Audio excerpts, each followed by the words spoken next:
a huge disclaimer to anyone listening to this podcast. I'll put this in the beginning. In this podcast, this particular episode, we will be talking about lore and story and spoilers for, let's just say, the entirety of the 1.6 patch, including the main story, Lost Void, all of the lore tidbits. So that is your spoiler warning. If you guys haven't played it yet and want to play it yourself, then we recommend you go play it and then come back and listen to our theorizing. All right, welcome in everyone to the 5th episode of the Proxy podcast. We're finally ready to get started. And yeah, so this is a podcast where Josh, Azrial, and I host bi-weekly. No. Yeah. We host it regularly where we explore all things on the Zone Zero, gacha, and video game related. And yeah, today we have a special guest on with us, Ashikai, who is the lore master. Ashikai, do you want to introduce yourself to everyone? Welcome in. Welcome in. Ashikai, I do lore content and theory content for Genshin Impact, Honkai Star Rail, and Zenless Zone Zero. The GOAT, Literally. as It's commonly referred to.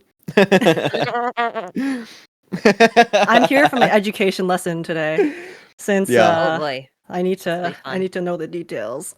You But just yes. finished it, right? Yeah, I literally just finished it a few minutes before Yeah, I this thought podcast so. was supposed to start. Actual My bad. buzzer We're still beater. doing introductions. I got ahead of myself. You can keep going with the introductions. My bad. Oh no, here, introduce yourself. Go. I'm Azrial Vanity. I stream on YouTube and Twitch. I do Zinless lore and other games maybe eventually at some point. But mainly Zinless. All right. Next up, Josh. Hey folks, it's your boy Josh. I'll be honest. We have two more dedicated lore content creators here. I'll be honest. What do I do? I kind of do a little of everything around ZZZ. Hi folks. Jack of all trades. Yeah, jack of all trades. Yeah. Gooner, variety streamer. Yeah. We'll take those. We'll take those titles. Yep. Yeah, and then I guess speaking of Gunnar variety streamers, I'm Agekk. Lovely to meet you all. I also am a bit of a Gunnar. I can't believe I'm introducing myself like that now, but also listen. I have to embrace who I am. But yeah, I post lots of gacha-centric content. My main games at the moment are Zenless Zone Zero, Wuthering Waves, Honkai Star Rail, Reverse 1999. Post singing covers on YouTube sometimes related to the gacha games, and yeah, I like to react to story, but I'm definitely not as much of a, I guess, lore analyzer, and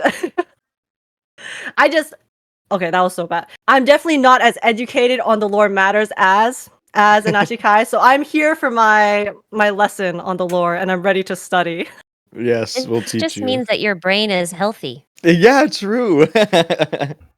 No, I love coming to your lore videos, though, both of you, The to lore learn rot all the hasn't different got stuff. you yet.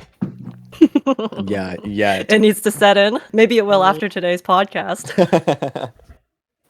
But yeah. So today we're going to be talking mostly about the newest patch, 1.6. I think everyone has completed the story as of right Yes. now. I believe so.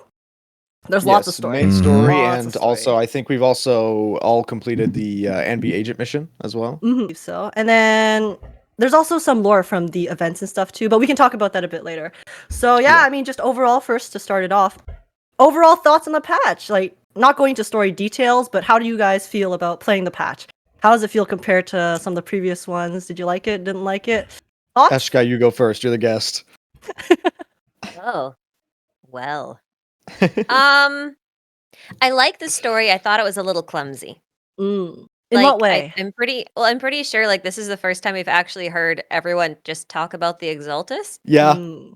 yeah. That just it kind is. of popped out of nowhere. Put the blame on the devs for this because I really think that a lot of the clumsiness in terms of like introducing new concepts and story beats has to do with the fact that TV mode is now gone. Yeah. And they're still Well- transitioning because like you write and stuff, all this kind of stuff like way in advance, and so I feel like when you have to start scrapping huge chunks of it, there's a lot that gets overlooked. So I don't really want to throw that on the devs, but it's one of those things that's like Yeah. that's Um, Understandable. Absolutely agree. I ranted about it when I was doing my playthrough, because when the first couple times they said it, I thought it was fine because it was like, okay, the only time that they've really mentioned Exaltist was when the siblings would bring it up, and so it made sense in my mind because like, sure, they know the Exaltist, that's fine, but it slowly started like creeping up on me, like getting slightly annoyed. Zhuyuin and Miyabi and the others started talking about the Exaltist as if it's like everyone just knows about the Exaltist, and I literally sat there for a second and I was like, okay, so is this just common knowledge? Like, do the civilians, like, obviously I know who the Exaltists are, but it took down a point in my review of this story, because if someone does not follow the lore to a like unbelievably high degree, they probably have no idea who the Exaltists even are. Especially because the only time they've referred to the Exaltist in game beforehand, it was from a mistranslation, I guess, from what people are saying now. And they were called the Order before. And it was from an event that's not even in the game anymore. That was live for like 2 weeks. So I couldn't ask my chat how it affected them because a lot of my chat, you know, watches my content and knows who the Exaltists are, like, you know, through me.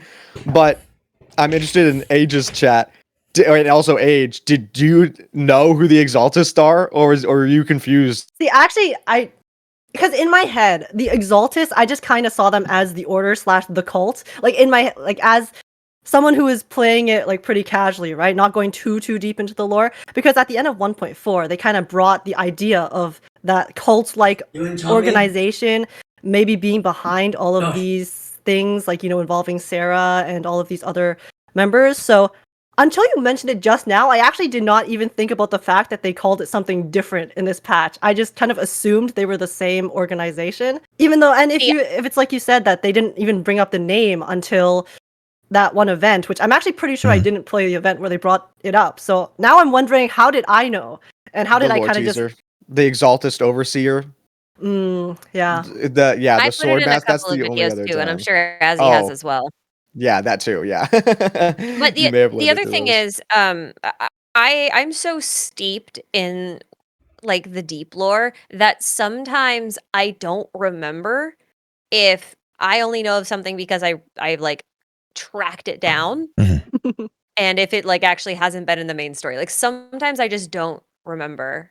Yeah. And I just expected, oh, this is common knowledge. I'm like, wait a minute. Because I went into that, and like for the first like 30 minutes of the quest, I was like, oh, yeah. Well, not like first, you know, the first chunk of the quest, I was like, oh, yeah, no, this is fine. The Exaltists, that makes sense. And then I started being like, wait a second. Did this ever actually get mentioned? Because I feel like I hallucinated that. And then I went back and I kind of like checked through my notes and I'm like, yeah, I hallucinated that. Yeah. It's crazy because, I mean, like, if you look for it, it makes sense. And it's the same, like, it's the same situation of everyone was super surprised that the MCs had eye implants at the end of 1.4 when it was very obvious. Like, and not saying that, like, you should have known, I guess, my bad. I'm not, like, roasting you, they didn't know. But, like, they had so many hints that you could pick up on.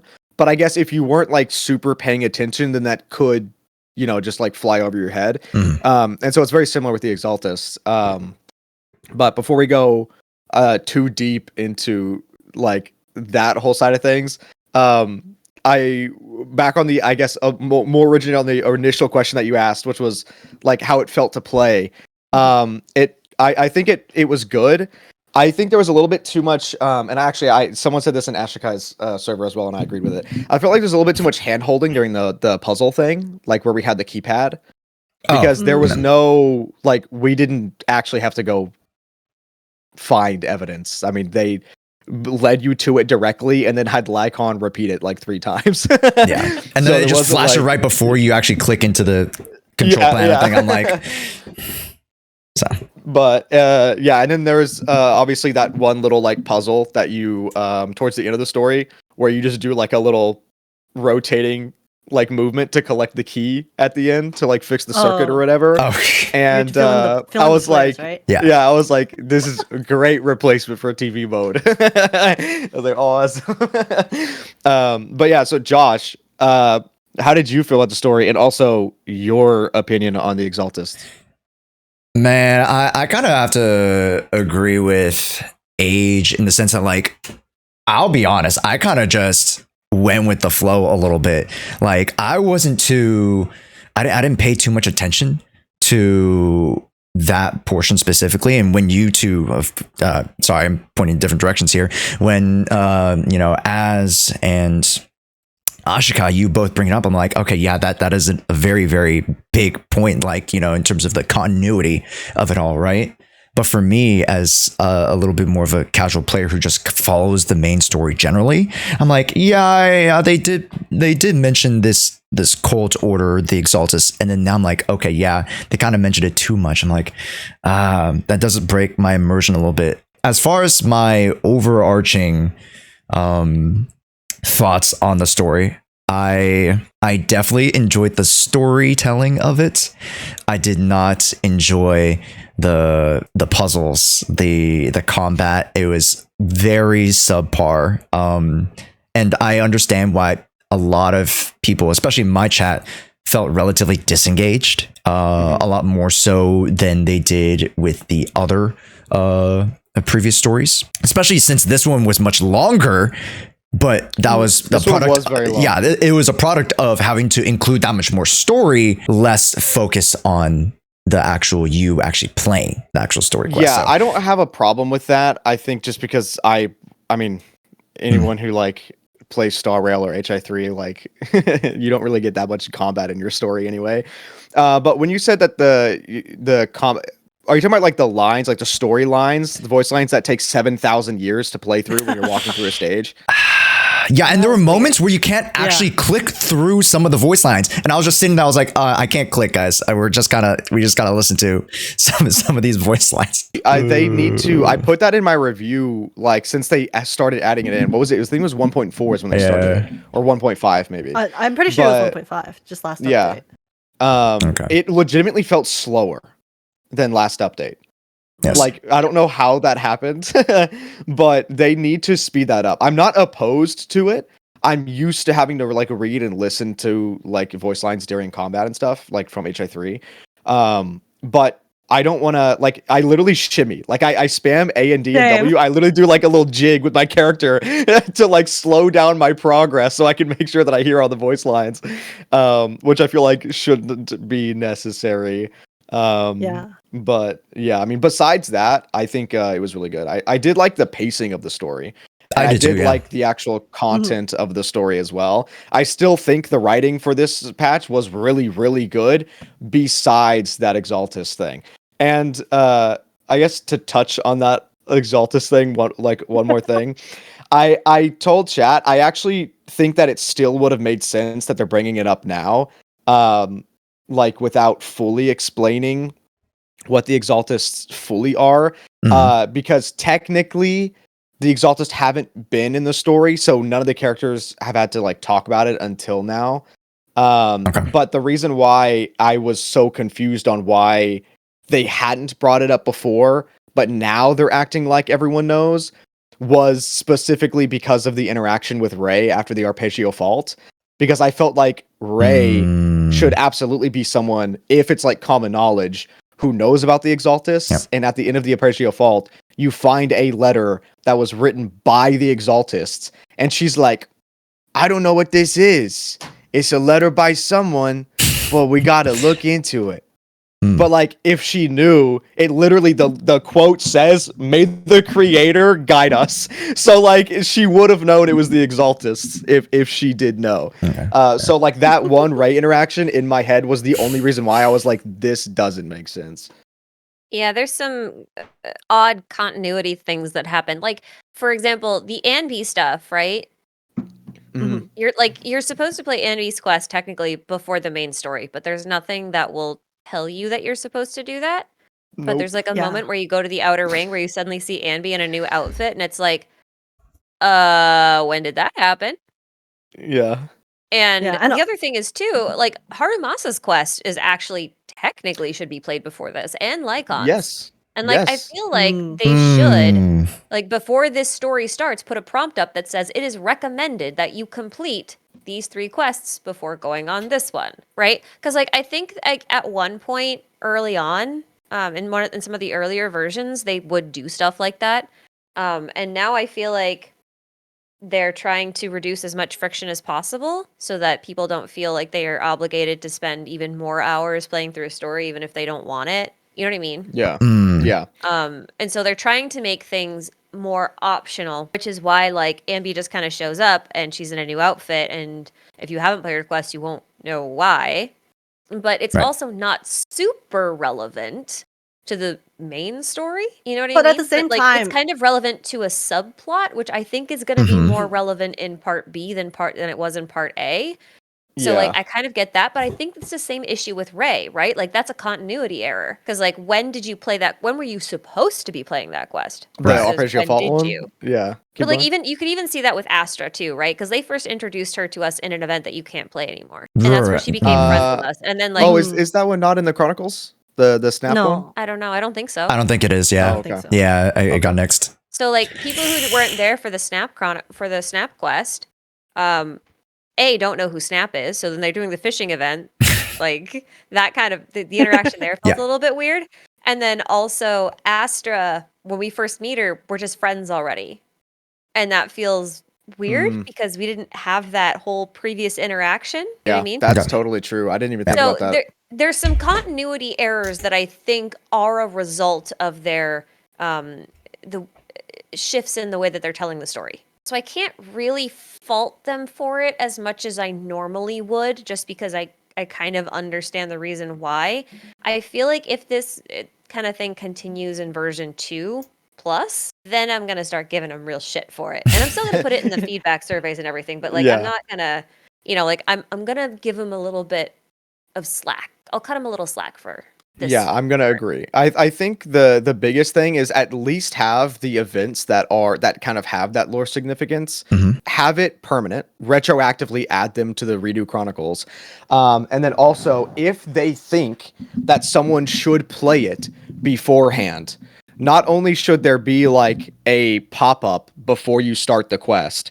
And to answer someone in chat who said they do tell you to do the Ambi quest when you meet her, they mention like that you could go and do it, but there's so many instances of them referencing what happened in that agent mission way before that moment. Yeah. Like the I agree, entire yeah, Oregon yeah. thing Mhm. is Yeah. because of the Anby mission. So Yeah. like if you don't play it beforehand, you would just be like, Oregon's confused, and then you finish the main story and then do Anby agent mission, and then you would be like, oh, that's what that was. Yeah. Now I wish I paid attention because now I know it has context.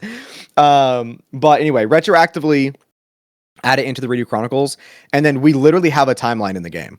Like we have the main story timeline, the journey tab. It has I like just the think little that images of that's- all the things. I think Add that it in story there. timeline should be in a different location. When It you're is doing kind of quests. hidden. Like, If that's what you mean. yeah, like it just needs a little bit better UI so that it's more front and center, I think. Mhm. But yeah, like I think that's where the clumsiness comes from me. But like overall, I like this story. And Yeah, you know what? Actually, now that we bring it back up, I think it's a perfect transition for like doing the TV mode, because now if we're gonna permanently have one sibling going into the hollow, then you could just say that that's the other sibling using the HDD to like hack in for you. Right. And so Hey, then you yeah. like technically do Yeah. the TV with the other sibling. Yeah, because I just feel like the puzzles themselves, like you bring up a really good point, how like if you just have a bit of the TV mode in a not so clunky way, because obviously some of the earlier chapters, it's like you kind of spend so long in the TV mode that for me it did kind of take me out of it, especially in chapter 3, I think, or was it even chapter 3? It was the one where you had to do like the detective kind of That mode was- inside the TV. That I don't was remember actually exactly- sorry. that was 2.5. 2.5. 2.5. Yeah, it was with Qingyi and Oh, and not Zhu sorry. Yun. I was like, wait, update 2.5. No, Oh, but like oh, oh. chapter 2.5. Yeah, chapter yeah, like 2.5. because I think for that one specifically, I did get a bit annoyed at it because I was like, dude, I'm spending so long here, and the info I'm learning isn't really even satisfying because I'm just like kind of spending so long trying to go Yeah. back and forth figuring out things. But I have said this since they removed it. I really do wish that they didn't remove it completely. I understand a lot of players really disliked it because they found it boring. But I think there's an in between, right? For Yeah. how you can implement it. Don't make it as obtrusive to the story. Definitely add in more moments where you're able to run around as a character. Go ahead. Yes. Since we now have the ability to have both siblings, and we've got one that kind of runs around in the field, and then one that stays at home with the HDD and Fairy, like Mhm. it seems to me like you could theoretically really integrate both of them together. Yeah. Like you said, to be able to swap back and forth between siblings. Mhm. And even with Eos, right? Because like you could have one sibling sync with Eos and take Eos with you as the other sibling. Yeah. And then if something else needs to Yeah. happen in New Eridu or you have anyone else, like you can swap back and forth between siblings to do whatever in between, which I think would be really cool because it would make make good use of both siblings. But also, I was wondering if they had planned to do this at some point, or Like with if the this siblings? was them, like if they had planned to have the whole HDD upgrade so that now their ether, you know, aptitude is better, so they can go into hollows. Like, I wonder if they intended for that to happen at the start when they started writing, or if that is like their way of writing in the siblings' ability to just go into the hollows now. Do you know what I mean? Like, I wonder Yeah. how big. Like, I understand that the eye implants are going to be a big thing. They've been hinting at that for forever. Like, I get that, but I wonder if the whole ether aptitude going into the hollows thing was something that they originally intended, or if they're just using it as a convenience to kind of solve that no TV problem. I think it was always planned. I think it was I think it may have possibly been pushed up from when they originally planned on it, because Oh, that's in interesting. my like timeline, I thought that would happen, but once one of the other AIs were included in the story, I thought that they would probably like the one of the other AIs would somehow upgrade like the HDD and like do something with Oh, us. I see. I see. I see. But instead, and like Chad is saying, I don't necessarily think it really felt too shoehorned in. I think they just No, didn't it give didn't. I'm just wondering. I feel like they didn't give a good example as to what the upgrade was. Because the mayor was just like, yo, we're gonna plug something into the HDD. Like we literally just Lycaon, do upgraded the it. GPU of the HDD. And that just like unlocked more powers. Well, But I actually, wish he if went into you it a little bit more. I agree that they should have got into it a little bit more, but Zenless tends to do storytelling a little bit differently. So I Mm-hmm. think we'll sort of unlock more information as we go rather than have it dump at us all at once and give us all the technical details. I think it's actually very interesting, their explanation for it from a lore perspective, because it implies that the HDD is somehow drawing on Our like power. there's almost like a feedback loop between the HDD and the ether somewhere, right? So like Jigger, I know what you're this saying so because if Eos is in the hollow and they are in their seat and they are sensory syncing with Eos, Yeah. the HDD is the intermediary, right? And if I think of it as like, if I think of ether as water and the connection between ether, the Proxy and Eos as water as well, then the HDD is kind of like a water filter, right? And so there's a certain amount of particulates that are getting through the HDD water filter and then sort of polluting the bodies of the proxies as they go through Eos. But I'm wondering if it actually like has a more detrimental effect because of the eye implants that are directly connected to the brain. Because I have this additional theory, which I can't 100% prove, but that ether has a strong connection with sentience and thoughts and like just data. So I wonder if Ooh, I feel this the after this. ether itself is almost like in their brain and that's what brings down their aptitude. So if the HTDs strain or draw on their like it's not allowing as much ether to pass through it and get into their brain, then that's how their ether aptitude rises, because then they can go into the hollows and they have their natural defenses more like, right? Because like their yeah. brains can detox. That's a really convoluted explanation. I'm sure I can think of a better way to lay it out, but that was kind of what I was wondering when I was reading that. To kind of support that, though, this kind of ties into something we learn about Vivian down the line. Sorry, the order of like the lore discussion is kind of going all over the place. Yeah, Sorry, that's I what know. But It's but hopefully everyone in chat has obviously played all of it and kind of knows what we're talking about. But later in the story, when we talk to Vivian and then learn more about her past, we learn that Vivian is able to basically have these visions of misfortune in the future. And then Vivian, as far as we are aware, is one of the first characters who can actually utilize ether outside of just having a I guess an item that is able to contain it, like Zhu Yuan's guns.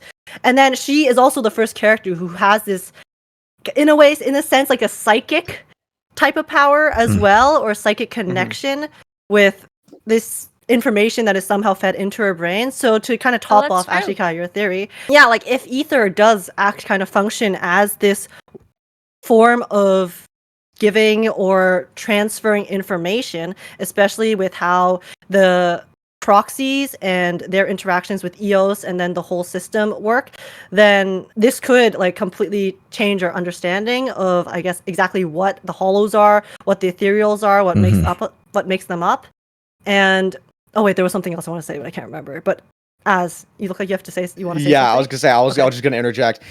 Vivian technically isn't the first; it was Astra, because Astra does actively like manipulate ether just with music and like her singing. But I think it's something very similar that Vivian is doing. I think they are both manipulating ether energy. It's just Vivian is doing it in a way that she doesn't realize.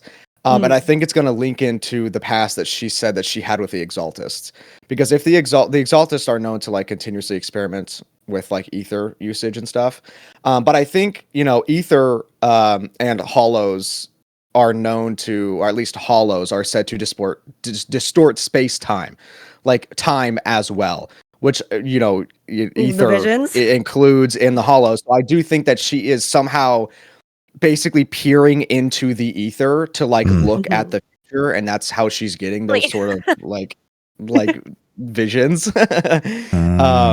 But as to exactly how she's doing that, I don't know, besides like I just said, that I think it might tie into the Exaltists in some way, whatever her past is with them. Okay. It's interesting in that context to think about Harumasa too, with his slow descent into becoming ethereal hood. Yeah. Ethereal hood. Well, because the Exaltists appear to be trying to make this sort of symbiotic relationship between humans and ethereals happen. They seem to want to Fuse make the two? humans into a super species. Like ethereals have incredible power, but they can't exist outside the hollows. So if they can get the sacrifice to exist outside the hollow, which it can, then like essentially what they're trying to do is like make humans who can leverage the power of an ethereal in or out of a hollow.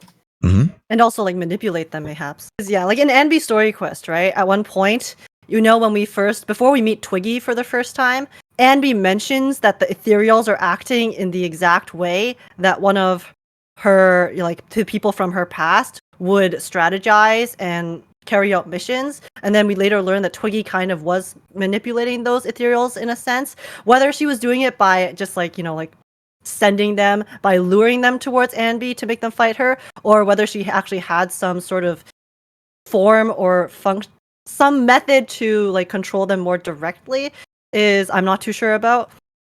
But I do that did make me start thinking about what one of the motivations behind the Exaltists and these Sarah and company and what they're trying to do, because obviously at the end with Bringer they have this serum that they were testing on Bringer, and then it was clearly trying to fuse human and ethereal matter together to create this kind of super being.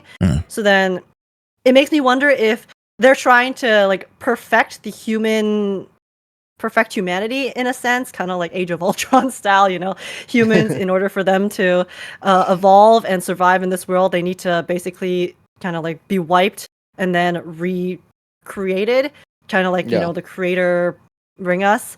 And or if they also want to in a sense maybe utilize ether and the ethereals as a way to just gain power and use them as this sort of unkillable army as well. Yeah, it's going to be interesting to go into exactly what like the Exaltists' real plan is, like besides just Age of Hollows, right? We're being honest, I think it could have still been after, because she's still one of the only ethereals that we've seen actually speak.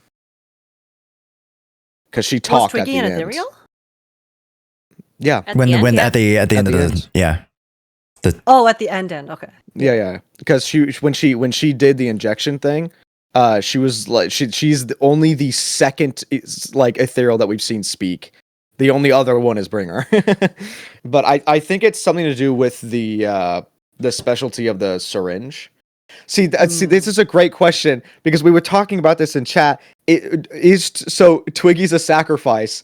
I don't know if I want to classify it because the thing is, it's kind of hard to determine what they want to count as the sacrifice, if I'm being honest, Mhm. because the first thing that is actively being called a sacrifice in this story, right? We're going after the sacrifice core, which is from the ethereal that we killed in chapter 2, right? But in the actual compendium, the machine is not labeled a sacrifice. The only enemy that is actively labeled as a sacrifice enemy in the game is Bringer. Bringer. Okay. Mhm. But clearly, it's still a sacrifice. So, because they call it a sacrifice, it's the sacrifice core. So, I don't really know if I haven't decided yet if I want to classify Twiggy as a sort of sacrifice yet or not. But Mm. the syringe thing that she used is interesting because it was given I from think the she is the because, doctor. like you said, the sacrifice has a very unique core. Mhm. So Mhm. even if she transforms into an ethereal, I mean, you could make the same argument for Haramasa, right? Like if he starts turning into ethereal, is he a sacrifice? Because he did it based off of, years of injected medications and other experiments, or like Yeah. I don't think so. I think those are other experiments that can produce ethereals with unique traits, Capabilities. Mhm. but I definitely stuff. don't think that they are considered sacrifices, if only because um, they don't have that unique core. And they don't seem to have the same. How do I put this? This had to go into a cocoon. Oh, the core? Like this one Oh. specifically? Well, no, I mean, there's multiple sacrifices right now out there that we haven't fought Yes. yet, but they're in cocoons all around the city, right? So, the last time anyone saw this sacrifice, the one that we got the core of, was like Mhm. 10 years prior. So, who's Right. to say that it wasn't in a cocoon either prior to being trapped in the monument, or who's to say it wasn't in a cocoon while it was in the monument? Who's to say that, you know, um, Horus actually fought the sacrifice and trapped it in there? Uh-huh. Who's to say the cocoon wasn't placed there and then he like smashed it and buried it before it could wake So, up? question, are you saying that the only thing that like should be like a sacrifice is if it needs the sacrifice core? Let me put it this way. Not every goat goes up for slaughter, Okay. right? So sacrifice in Chinese is actually referred to as like a what do they call it? Like almost like literally a sacrificial lamb. They're quite literally trying to make it a sacrificial goat Uh-huh. or a sacrificial lamb, right? And because of that, I think the purpose of the sacrifice is more important than its features, which kind of goes a little bit against of what I was saying before, but they were trying to use it to refine a very special formula. But like if Okay. you think about them all being around the city and like what they may have been trying to do with those sacrifices in cocoons, like those are just experiments that they are quote sacrificing in Uh-huh. order to make their new reality come true, right? Like there's a level to this. I feel like Bringer was unique in that they were trying to refine a serum. Mhm. And so he's Mhm. like the final sacrifice in the process of that. Uh-huh. But the other sacrifices, they don't have the same level of sentience. They don't talk. They don't have that same thing. The only thing that's unique about them is that they can exist outside the hollow, really. Yeah, I Other than won't that, they're just like other ethereals. So I I won't wonder if they're classify that considered just like yet though, livestock. just because we've only seen one other sacrifice besides Bringer. Because we've seen the two, like Bringer and that one, but like I need to see another one. I need to see the sacrifice wake up from the cocoon Yeah. so that I have another like data point to like connect what's the difference between that one and what isn't. Because it is interesting the way, because also that first sacrifice wasn't able to, not only did it not have like sentience, but it wasn't able to summon the creator's hand or anything like that. Yeah. Sorry, there was Be one some chat that sort I was. of level to it. But I'm also just certain that whatever they're going to call a sacrifice, they're probably going to try and keep it to the ones that have a very unique core, probably because it's going to be a part of the same experiment, right? Okay. To Yeah. make these transhumans, and by transhuman, I'm talking about like in the sense of like a transhumanist, not Like Yeah. a transformed human. yeah. I felt like that needed clarification. You know, obviously I don't have like the most knowledge about the sacrifices and what they are exactly, but for me, like when I was playing the story, right, Bringer felt like a very specifically unique sacrifice. And also because he had the whole boss fight, he's the only person who's called Sacrifice Bringer. And obviously he was able to keep his sentience. But also like the way that he formed, please correct me if I'm wrong because my memory is a bit rusty. But did he have like a cocoon phase during the story before he turned into like the god community? Okay, ether crystal wise, like the one that we saw in this story, no. Mhm. But if you want to count the hand rising up and then him like blooming out of the hand, Mhm. then that could count, I guess. Mhm. It was a Yeah. lot But faster not of a metamorphosis, but he still had a right. Yeah, metamorphosis Yeah. phase, I guess. he did Yeah, have a but little like transformation. Yeah. The way I see it, the locations that we got were from Bringer's notebook, which Mhm. meant that Mhm. the sacrifices in question were placed before Bringer turned. Because Bringer would have had to write those things in his notebook. So they have to be an older type of sacrifice, Yeah. Mm. which means that their purpose is like the other thing too is that they're unguarded, right? And something of Bringer's importance, I feel like would have been guarded or been more like a headquarters sort of thing or something because like Mm. he's so much more advanced than the previous one. Uh-huh. So I'm kind of looking at the sacrifice that they had, the one in the monument, right? That's saying The like an older zombies. model. Well, I'm kind of thinking of them as like zombies. Mhm. Yeah. Like Yeah. they just have them caged up at these different locations, and then they're going to unleash them on the public at some point. And what I think they're going to try to do, and I think they might manage it, is I think they're going to unleash them all over the city, and people are going to freak out because there are ethereals outside the hollows. And I think it's important Mm. that those ethereals don't talk because ethereals don't talk. Right. And I think that the Exaltists are going to come up, and I think they're in tops. I think they're going to come up, Yeah. and they're going to be like, look, the ethereal threat is real. They're coming out of the hollows. Nowhere is safe. We have a solution. And they're going to start offering a quote unquote vaccine, Yeah. Create the problem, so to create the speak. solution, sell the Yeah. I can solution. Correct. see it. I can see it Correct. happening. So I think that's a little bit Um. why there's like the organ harvesting. I think that's a little bit of why we've got. I think that's why they're perfecting the serum on Bringer. I think that's why they're doing a lot of things. I think they're doing multiple strains of this ethereal causing serum. And I think they may find a way to make it have a delayed reaction Uh-huh. Mhm. where they can start testing their products on mass market and maybe having it delay so that a lot more people participate before anyone gets wise to what's going on. I was gonna say, did we want to talk about the organ thing?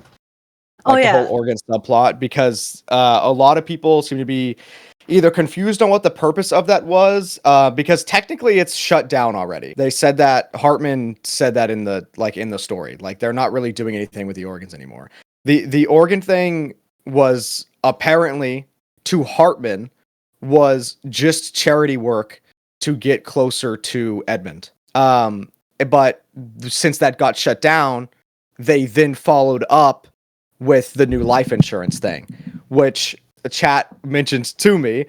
This leads into the Sienna stuff that we saw with Vivian, where she got her first vision, and then Sienna allowed herself to die in the Hollow.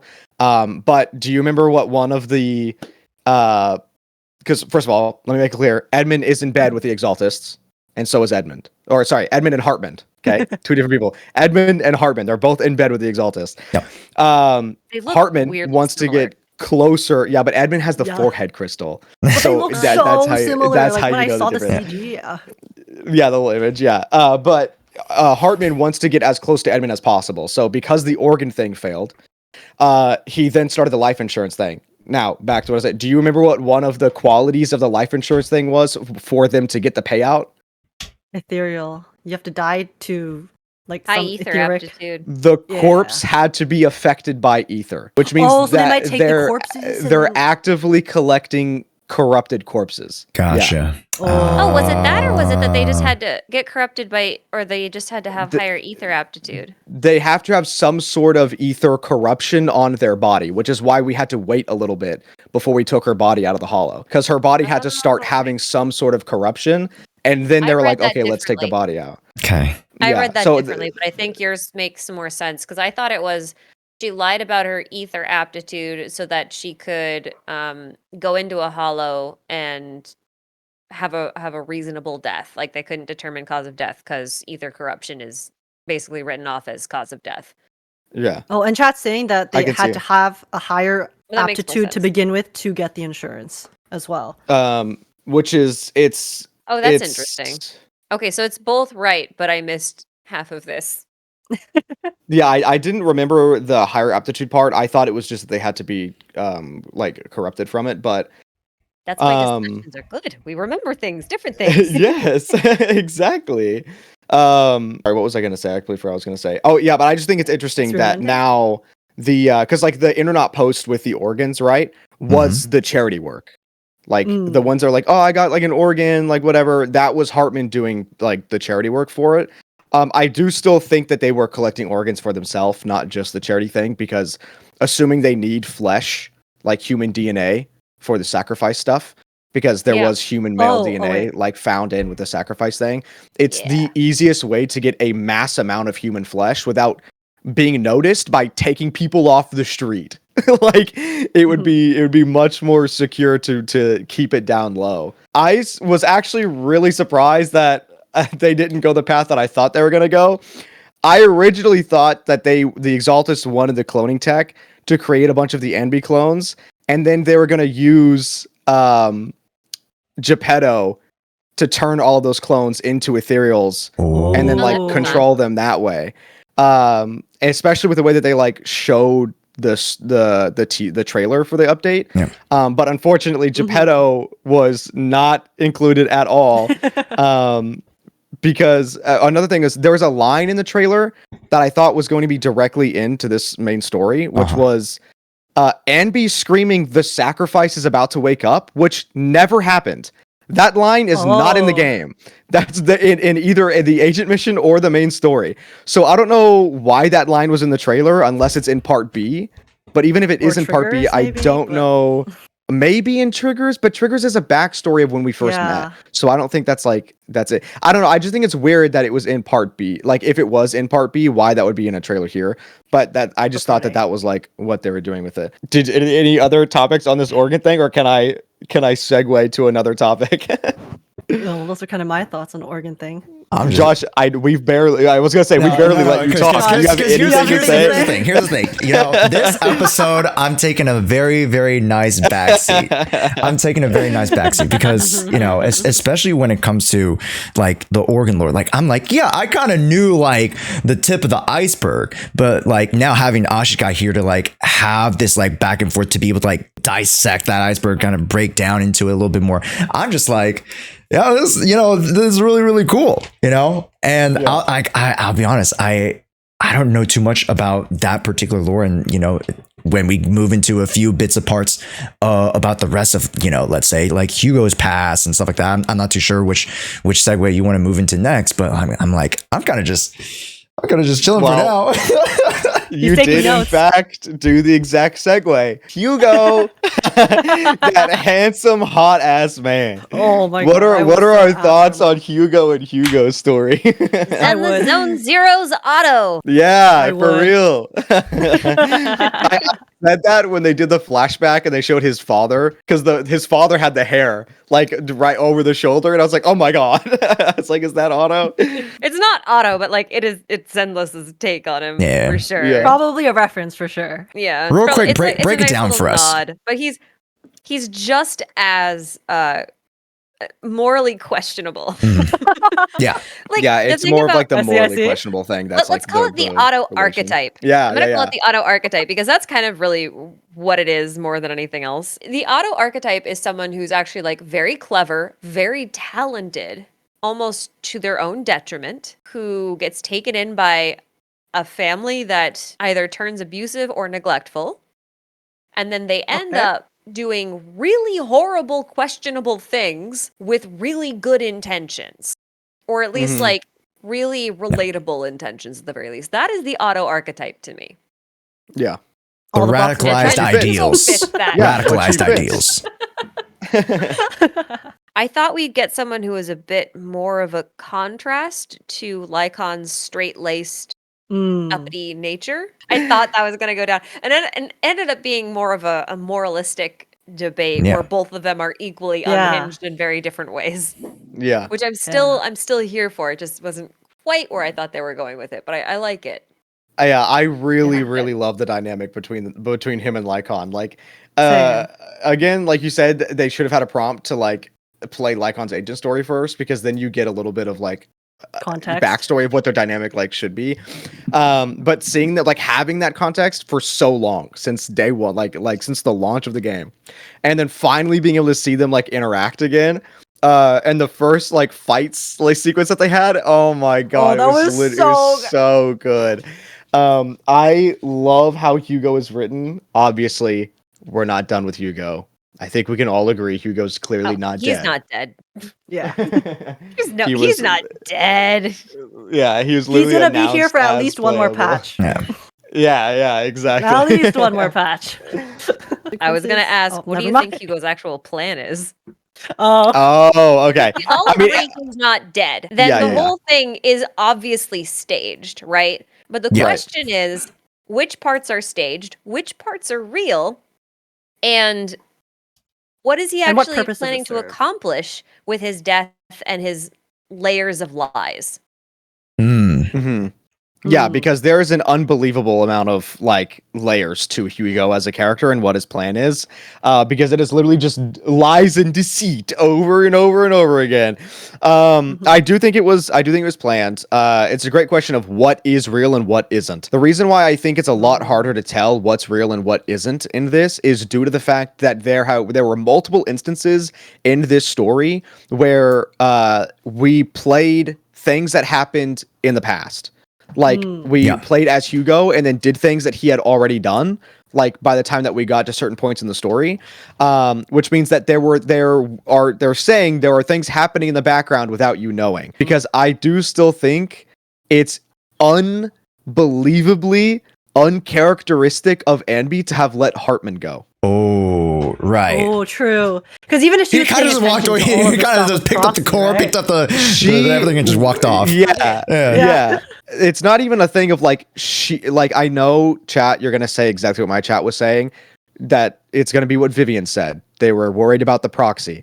But the thing is, there has only been one person who could sneak up or sneak out like anything from Anby, and that was Rena. And in the art, Hartman was not like off to the side, like not in her vision. He was Yep. directly in front of her. Like she was dead ass looking at the man as the sacrifice core fell down. So either Hugo let them know that odds are that's not the real sacrifice core, Ooh. and they want to let him take it and try to take it to Edmund, and then when Edmund realizes it's a false core, he'll punish Hartman. But the reason why it's like, okay, well, why would he do that when he wants to go after Hartman himself? The only other thing that I could think of is that he's trying to kill two birds with one stone right now. Because if he does that, then technically Hartman is still going to get punished. And with how I think he's going to live, it's going to let him keep his promise to Vivian. I do think it's really interesting that they mentioned Hugo's promise to Vivian on the rooftop, like right before all of this happened, which was the fact that he was going to look into the Exaltists. I think that they intentionally made it very, very clear during the Bringer audio that he had fatal wounds and then was contacted by the creator and was healed and walked out of the hollow unscathed. I do think Hugo's plan was to take a fatal wound and fall into the hollow, and then will be reached out by the creator and can basically infiltrate the Exaltist that way, and then get info for Vivian on what the Exaltists are doing, while also still getting information about what Topps wants because they're in bed with the Exaltists. So that would save him from his wound, let him complete Vivian's promise, and the only thing they have listed directly as a god in this game is the creator. They referenced him as a god. Right before we did that, Hugo had his little interaction with us where he talked about the story of like at the beginning, how it was children of the devils. And then he was like, but I found another one. They were actually children of the gods. So like if he's now trying to become like a child of the god, then like I think that would be super sick. My only worry is, does he have the mental fortitude to not like lose track of his goal with whatever the creator does? Because Bringer was like immediately, I don't want to say brainwashed, but like he was immediately head over heels. So Hugo would have to have some sort of idea as to not like completely get converted. Sorry, when you said that, my mind was completely blown, because when I was thinking of ways in which Hugo would have survived that, because obviously I'm so certain he's going to beat it in 1.7, which means he has to survive somehow, right? So I was also thinking how, because before we've seen when people jump off of cliffs in Zenless Zone Zero, fissures open up, okay? They always open up. It's very convenient. So I assumed that he was going to fall into a fissure, and then that it would also get tied back to how from Bringer's audio that we listened to before, yes, he got immediately healed and then joined the cult. I did not make the connection that he could have been doing that on purpose to connect with the creator himself. Because another thing too, right, that was very significant about this story, I feel, was the way that they presented the kind of last act of it. They very deliberately split up the characters into 3 groups, right? So you mentioned that if this was a plan that was planned beforehand, and yes, at the beginning we could have shown up. I feel like for me, the way I kind of interpret it is I feel like Vivian's feelings throughout that entire thing felt really genuine. Like she felt genuinely betrayed, really hurt. So I feel like if anything, Vivian might not have been in on the plan. However, I don't think she was either. Yeah, but then the thing is, right, you have the Proxy and Vivian, who are 2 characters who were together when they were doing their own, to find their own like console. And then you had Anby, who was by herself, and then you also had Hugo and Lycaon, who were together. And then the fact that they were all split up, because they mentioned that, you know, Vivian and Proxy showed up first. We finished our task first. When Vivian mentioned that, oh yeah, because we're just such a good duo, so you know we finished first and we were waiting here for everyone else, right? Yeah. What's to say that maybe Anby or Lycaon and Hugo, because they spent so much time separate, they could have possibly met up and then discussed Hugo's plan, especially given how they were kind of showcasing the Lycaon Hugo dynamic so much and how they kept bickering.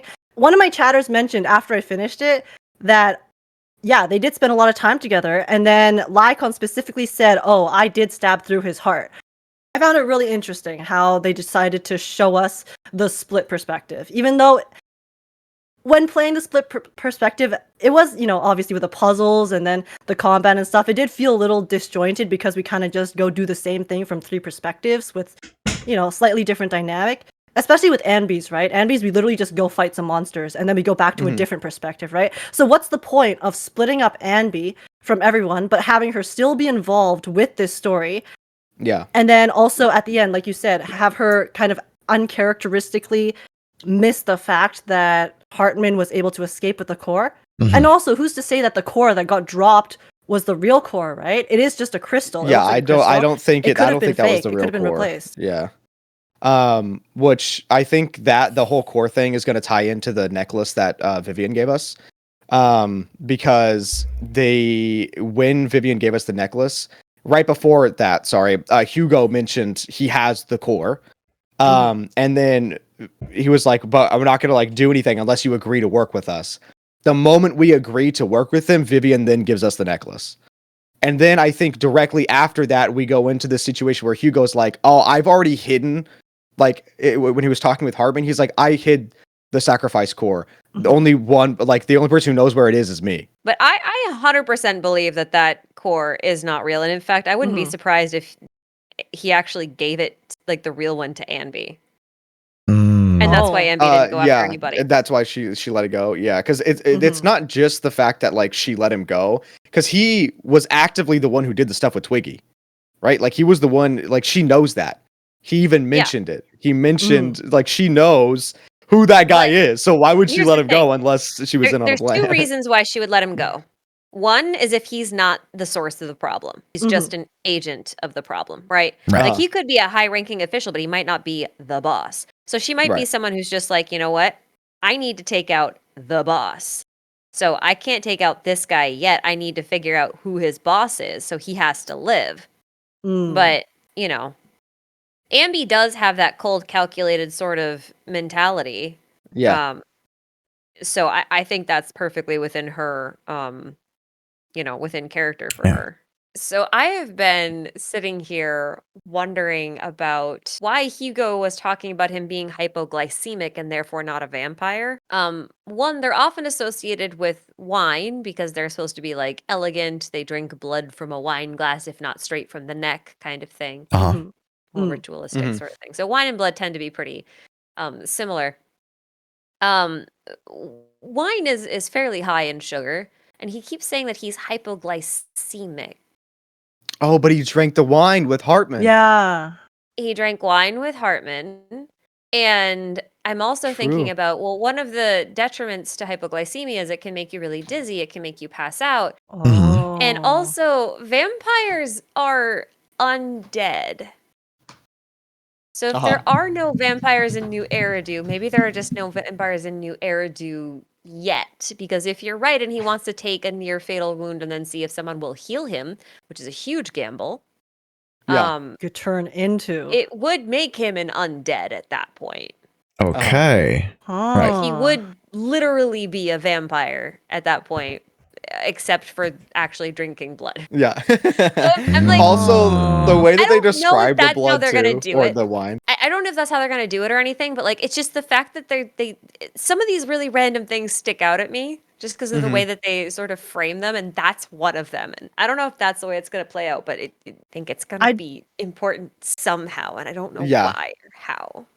I do think that Zenless Zone Zero is very deliberate in the way they describe things a lot of the time. Like you said, you know, that intake thing, it just seemed like a one-off goofy moment, but then it turned out to be really significant. And then they were very specific in the way they described the liquid he was drinking with Hartman. At the time, I kind of thought it was just, okay, are they teasing that, oh, is he a vampire? Is he not? Is he drinking wine or is he not? Kind of thing that I was maybe fan service. But mentioning the hypoglycemia and then, you know, the relationship with sugar, wine, and all these things. And then also him supposedly, like you said, dying from blood loss at the end too. There's too many threads that I can't connect them. I don't have the brain power to connect them. But I think, like, Really for know your what points that to you guys think are of it bringing up, either. yeah, it's just. But it's like there. Oh, Just the way that they do this, there's a little bit of a niggling in the back of my brain that's like, this is relevant. It's vibe-based relevancy, but it's relevancy. It has to be. I'm just curious as how, you know, Hugo, why he'd be taking this huge gamble, because it's not really confirmed, right? How Bringer was quote unquote chosen to be saved in the hollow there. So that's I guess that kind of segues into like what we would expect in story part B. What is that bridging story point of how Hugo gets saved and how he gets turned into a revived, maybe, you know, it becomes a pseudo sacrifice or something, XYZ. A very, yeah. One of the questions I wanted to ask, because I haven't played the arpeggio or like the new game mode with the new boss yet, but obviously we know the boss's mechanic is that it's an ethereal that kind of can puppeteer other ethereals, right? Mhm. Do you, have you played the new event yet? Do you know the lore stuff for it, Ashikai? I know Az has. Yep. But, okay. I did. Do you think Figured that I'm just will gonna be do the whole. I'm gonna spend a whole day just doing Zenless stuff, so I just did everything. Nice. But yeah, I wanted May to as ask, well. do you think that maybe there is any significance in them releasing that boss with this patch specifically, and maybe how that could possibly tie into the future of the story in part B? Because like in terms of Nineveh, right? Nineveh No. obviously has been a boss for like very long, but how relevant are these like side bosses to the main story, I guess is my question. for the They most part. will be majorly relevant, but I think right now what they're setting the Lost Void up for is stuff down the line. Mm. Which Yeah, I'll let I Ashikai agree go into with this a that. little bit, but the No, you can stuff go that ahead. we I think saw. we're on the same page. Okay, yeah, the stuff that we got from this Lost Void was actually really huge, like in the grand scheme of things, Mhm. but it didn't necessarily connect in with what the main story was, like Mhm. at all. Yeah. Besides the fact, Okay. are you okay if I like mention Yeah. something in it? Okay, I'm fine with it. chat. I'm gonna mention something from Lost Void, so if you don't want to hear it, I just mean, mute for a this second. whole hour and a half This whole conversation, we've episode. talked so much already. For me, Lost perfect. Void, Okay. before you get into it, for me, Lost Void in my experience and half of everybody's experience is that we just go in the Lost Void, we log in, get our Z merits, and then, you know, Yeah. do the lawnmower thing with Cord, and then we laugh, and then we're out of there. So like, Yeah. like if you could preface, like, where was this particular piece of lore that you're going to get into? Like, where could we find it, or how do we find it? And then go from Yeah, there. so whenever you go to the Lost Void, there's 3, or I think now there's 4 tabs that are there, but there is one that's directly listed as story, and there are like direct Lost Void story things that you can go through.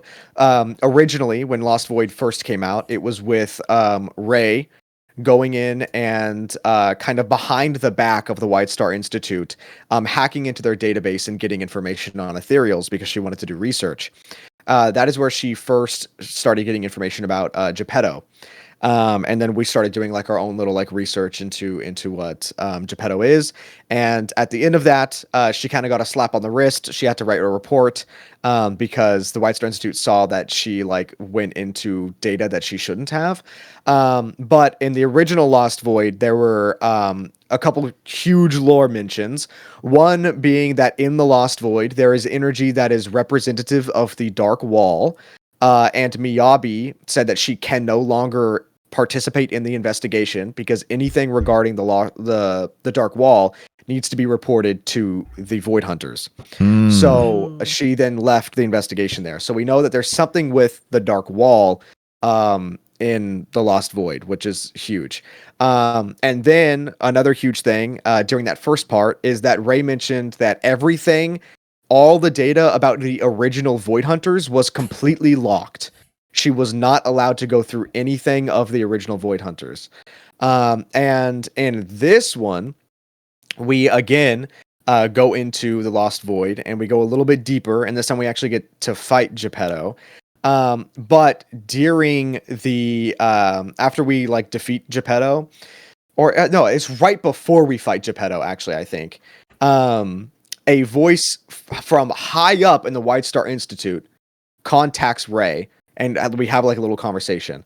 And basically, we learn that now the White Star Institute knows that one of the child of the guilty, children of the guilty, Sinners. they know we were with Helios. And they, instead of being like, hey, you need to like stop everything, they're like, don't go super far. Yep. Like, stop going, like, don't go further than right here. and we'll give you information you want to know. But first of all, just know that we respect you. I want to say, like, it was very Oh. specific that they said that they know, like, they're like, we just found out who you are. We want you to know that we respect you, and here's some information. And then gives us a quote Oh. saying, Ashikai, if you can remember exactly what the quote is, I do want to preface, it wasn't just her saying it. The person that's talking is saying it from a quote, like from someone else. But the quote itself is okay. basically, what if these higher ethereals, or not what if, the higher up ethereals are made by people, meaning symbiotic ethereals, Nineveh, Geppetto, Lerna, they're made by people.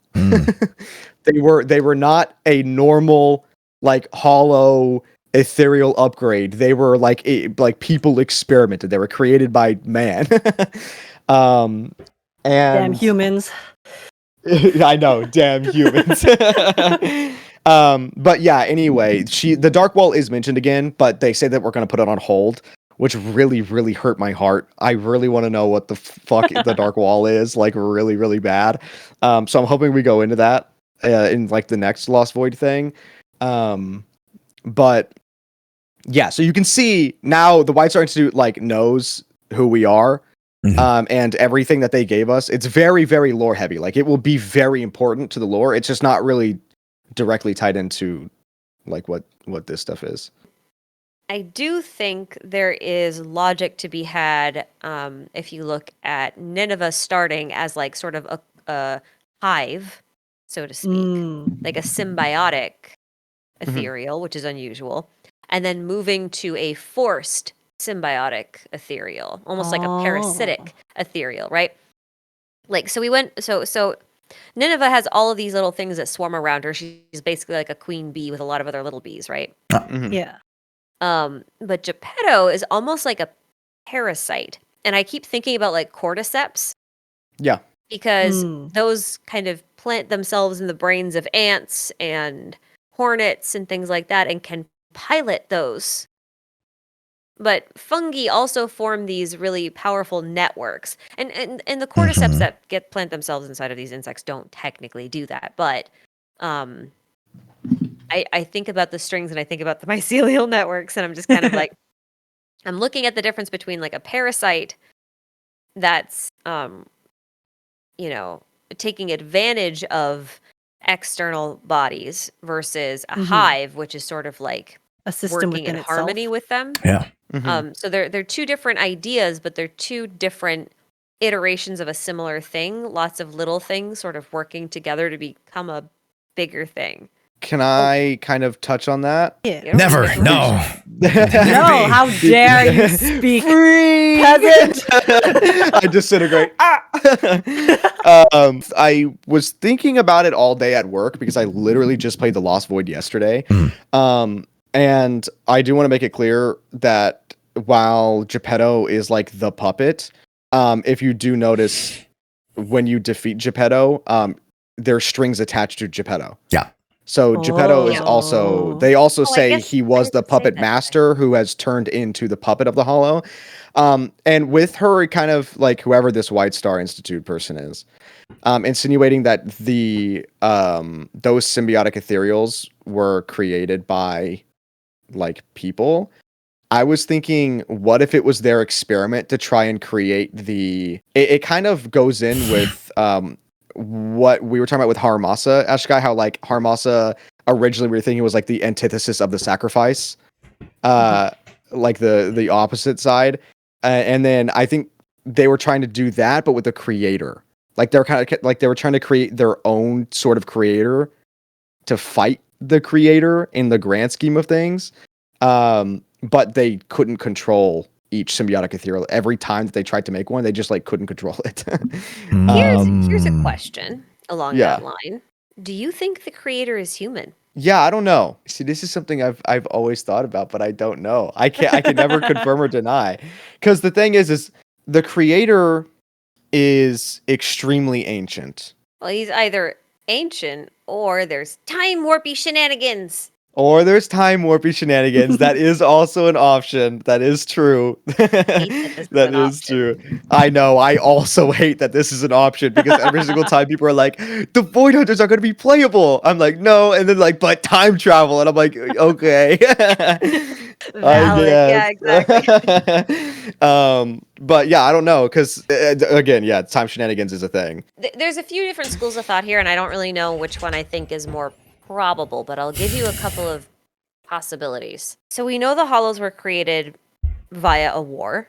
It's very possible that the god is just someone who survived inside of a hollow, either through a freak accident or through intentional manipulation of their own body, Hmm.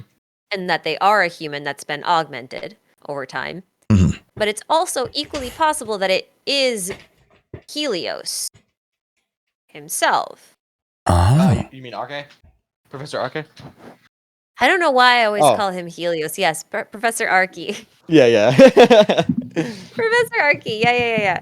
But I also wondered if, the Hollows being made from a war, if there was someone who was trying to achieve a status of a god by blowing up pieces of the world and then seeing if they could rearrange the bits to shape the world in their image. I wonder then if the reason the White Star Institute respects the Helios Institute is because they may have been trying to fight fire with fire. So if there's a god out there, perhaps they need something at a god level to get rid of it. Yeah. And I almost wonder if symbiotes were like a way of them trying to figure out how to either build their own god, kind of Okay. like a Build-A-Bear studio, Uh-huh. through different methodologies. And if they could eventually like find a way to, in Geppetto's case, right, control the god that's in there, maybe Hmm. through the hollow itself. But I mean, no Okay, yeah, matter how I so kind of slice it, similar like to what I none was of saying the things before. like yeah, none of the things like truly make sense though. If you really Yeah. sit down and think about them, like either we don't have enough information for it, or like I just don't get the motivation. Yeah, because I think, Mm. well, no, it doesn't really tie into the second half of what you were saying there, because the second half of what you were saying ties into what I was saying, that they were trying to, the symbiotic heroes are them trying to create their own god to like, counteract like the creator. Yeah.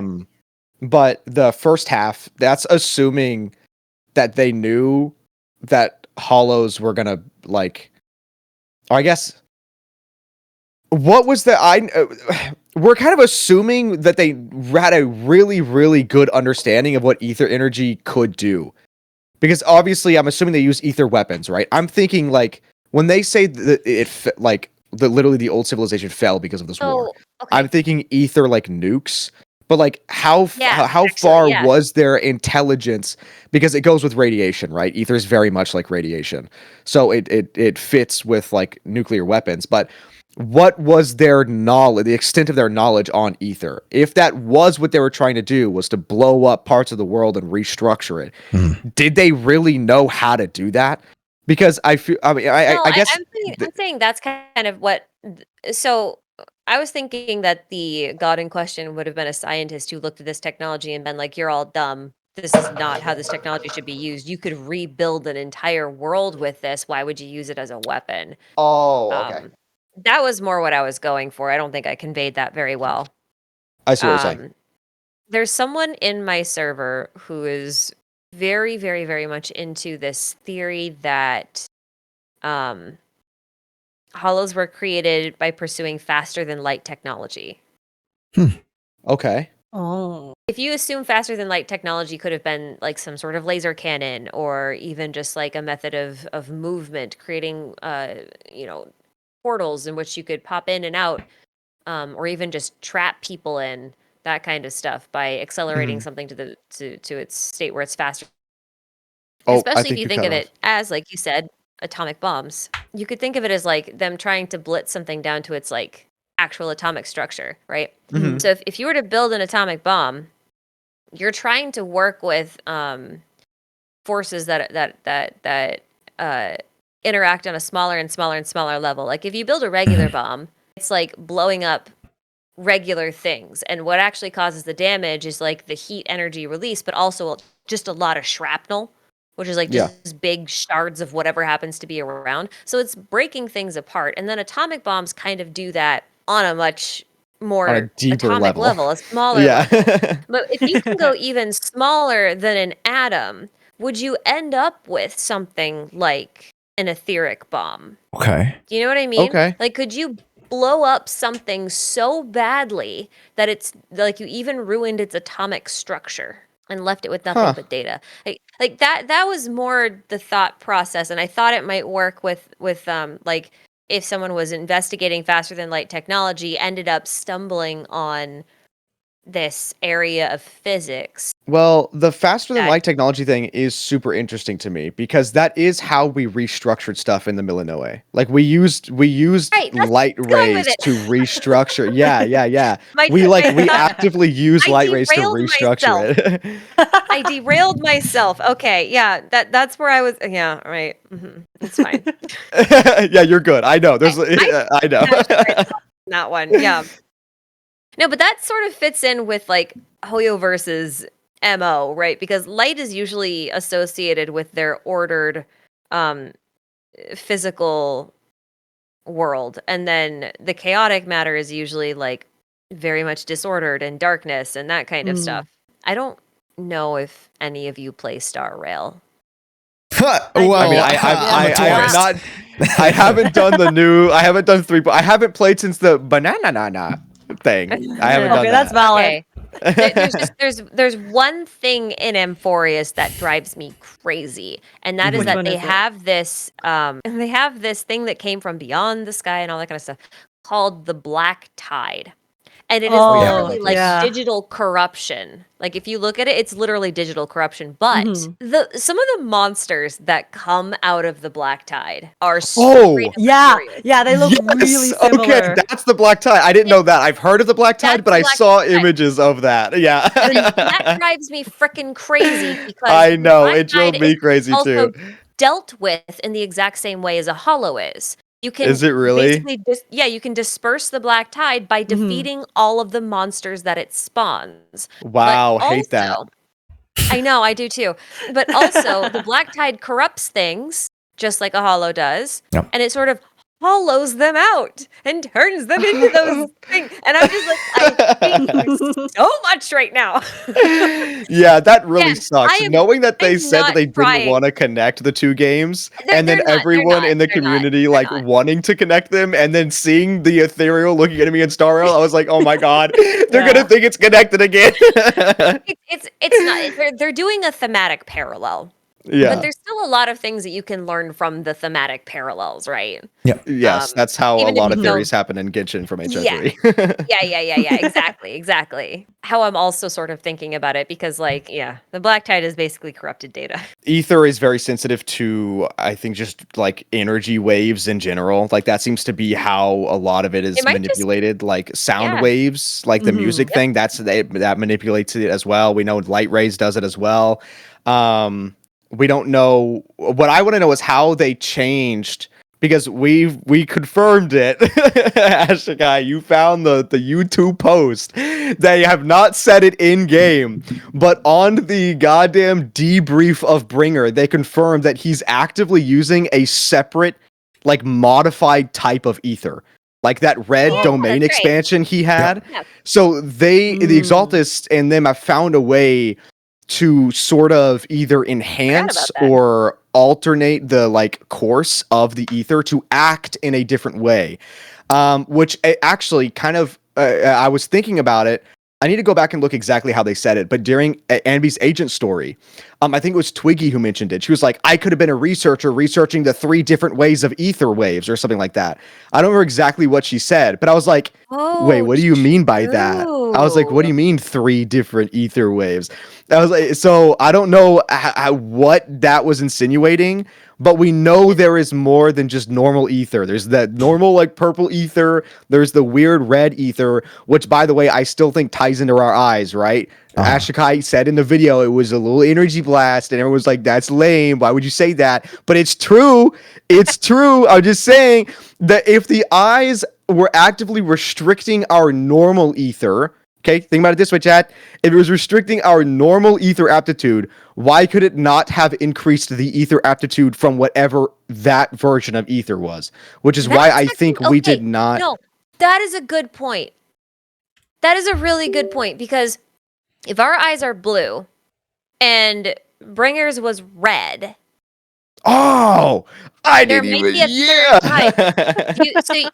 So I'm thinking, I'm wondering if ether reacts to light, sound, and there has to be a third type of energy wave that it would be susceptible to. And I wonder if we may have like traditional ether resistance, Mhm. right? We might have like Mhm. traditional ether aptitude, which is sort of like an omni aptitude, but like low ish. Mhm. Yeah. But maybe we Okay. just have really high blue aptitude, whatever the hell that happens to be, and it counteracts red aptitude. And she did that Yes. specifically so that we would be immune to whatever it is that the That the friggin' Exaltists are cooking. Exaltists Right. are doing Okay. as like a Mm. last And that's what I effort to mentioned. protect it. Yeah, Yeah. because that would be a perfect explanation for why it's a perfect nullification of whatever Bringer did and why he would have recognized what happened so quickly. Gotcha. Yeah, because he didn't question it. Sorry to interject because you're gonna go on a different part of the conversation. Oh, no, but you're do good. you think it's like a Pokemon like starter element thing, like the purple? Because like we don't have any ether aptitude, so then the purple is super effective against the blue. The blue is resistant to red, so the blue is the red, and the red over the purple. Yes. Swag. Also, sorry, Oh, someone in wait. chat put the actual term. Rock, They paper, said, scissors.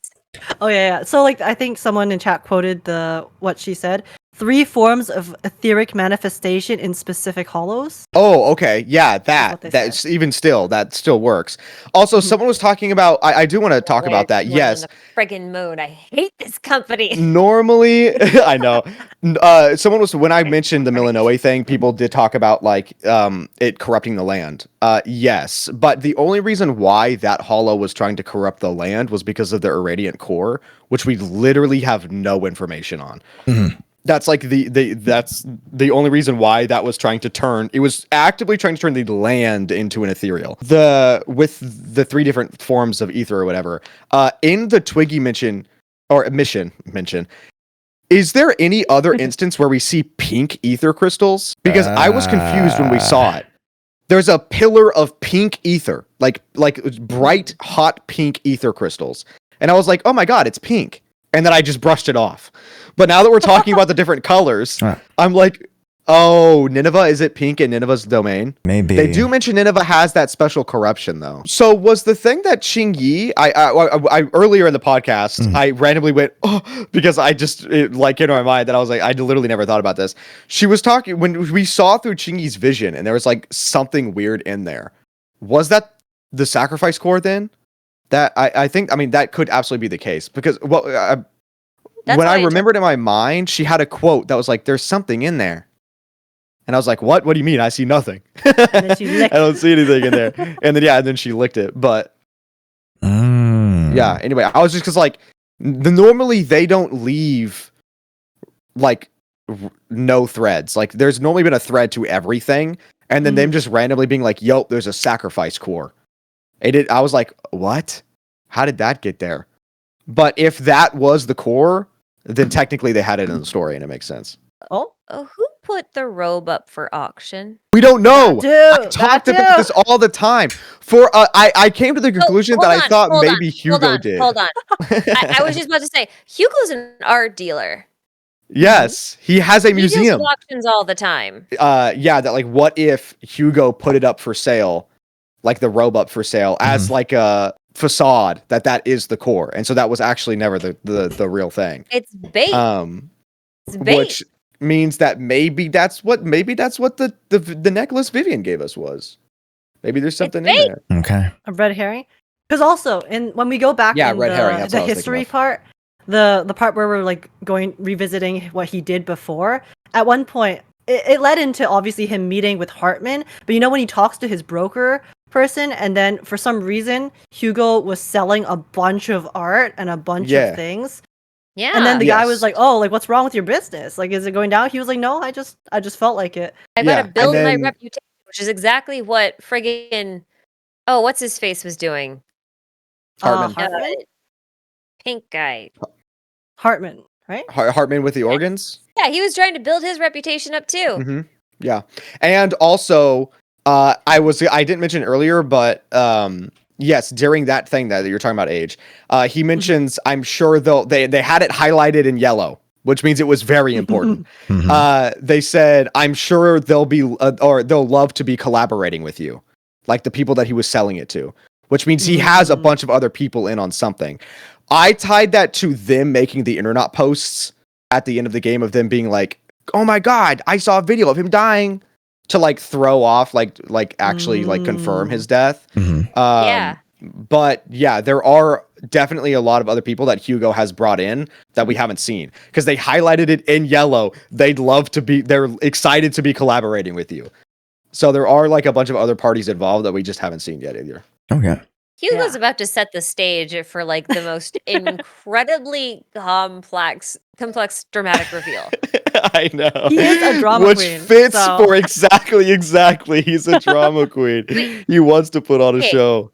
Obviously, Hugo and Lycaon have this conflicting set of ideals, right? But it's not just ideals that conflict. Both of them conflict over what they split up over, right? Lycaon says that they split up because Hugo broke his oath. Yeah. And actually, it's very possible that Hugo didn't kill anybody. Just for the record. I can go into that a little bit actually. It's very okay, well, you can pick up that thread here in a second. It's very possible Hugo didn't kill anybody and was testing Lycaon. Because Hugo's basically never had anyone capable of that he could trust, right?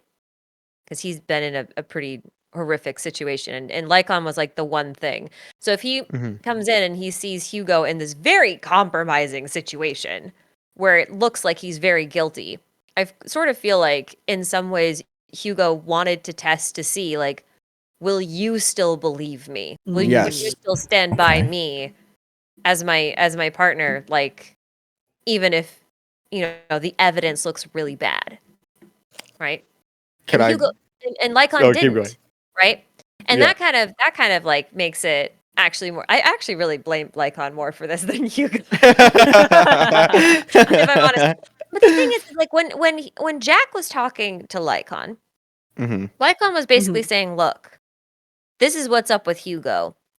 You really need to be his leash at some point, and you're gonna have to tug on that leash if he ever goes too far."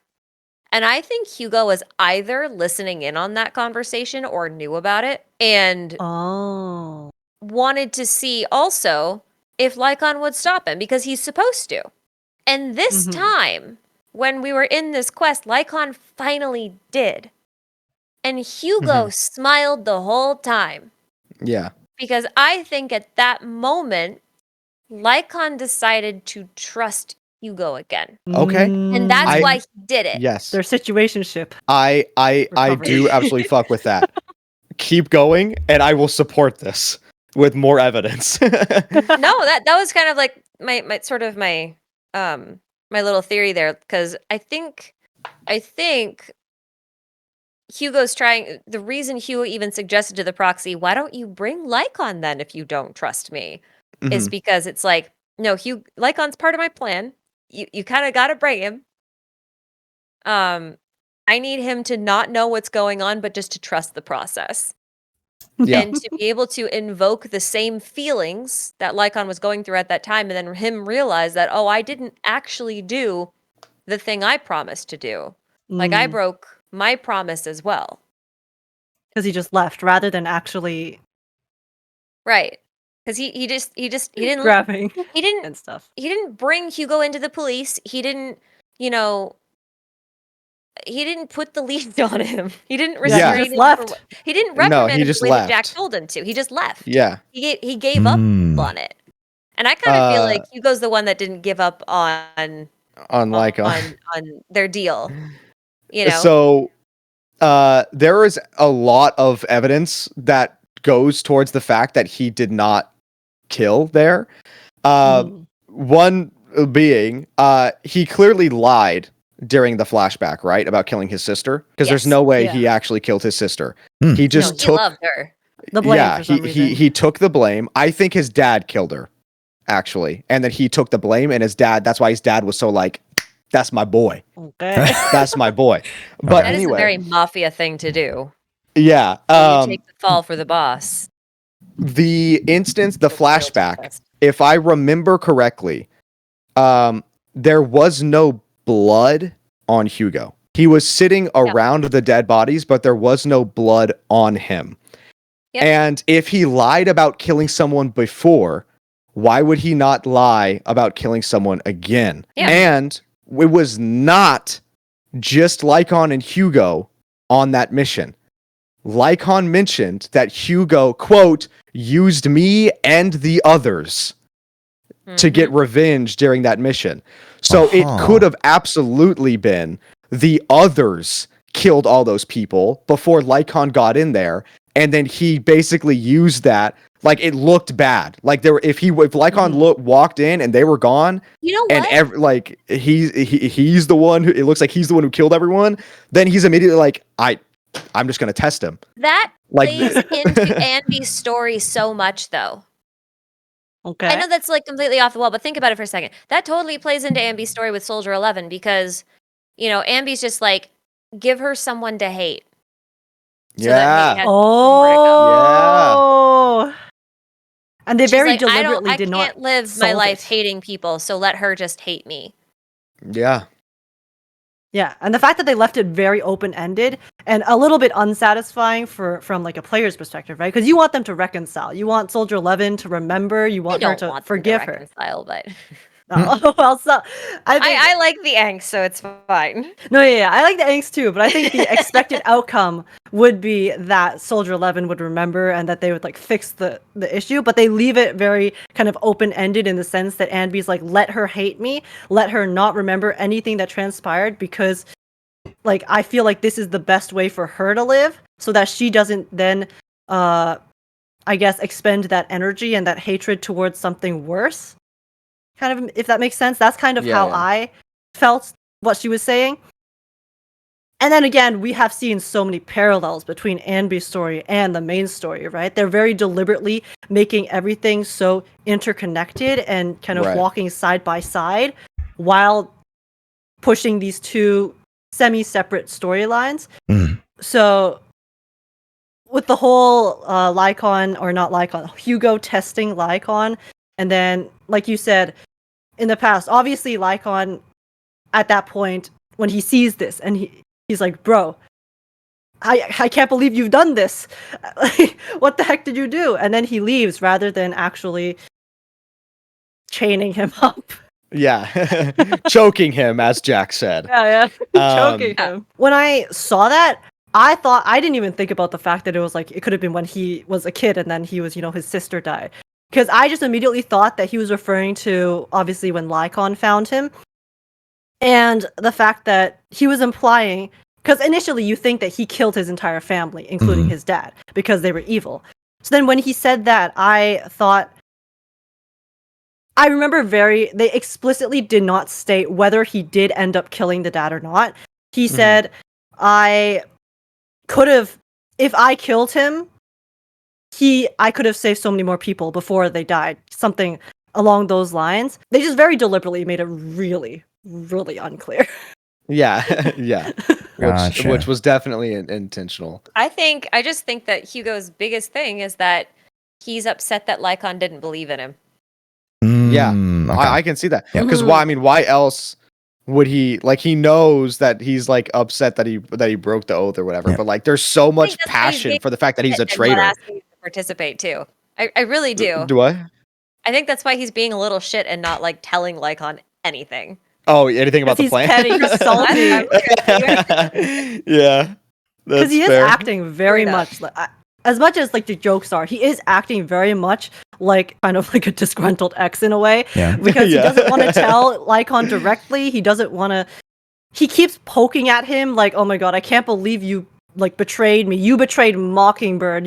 You left us rather than following the path that we promised." And then obviously Lycaon's like, "Bro, you murdered people. That goes against our oath." Yeah, like you said, it does feel like he is a lot more disgruntled about the fact that Lycaon didn't believe him and left than the actual, I guess, conflicting ideals that sit at the root of their conflict. Yeah. But I do think that obviously the difference in ideals is also very important for why they can't fully get along and why they can't truly understand each other on a, I guess, more working together level, since they are so they have these two separate ideas about justice and what can be done, right? And Hugo is very deliberate in how aggressive he is about how much he feels like bad people should die.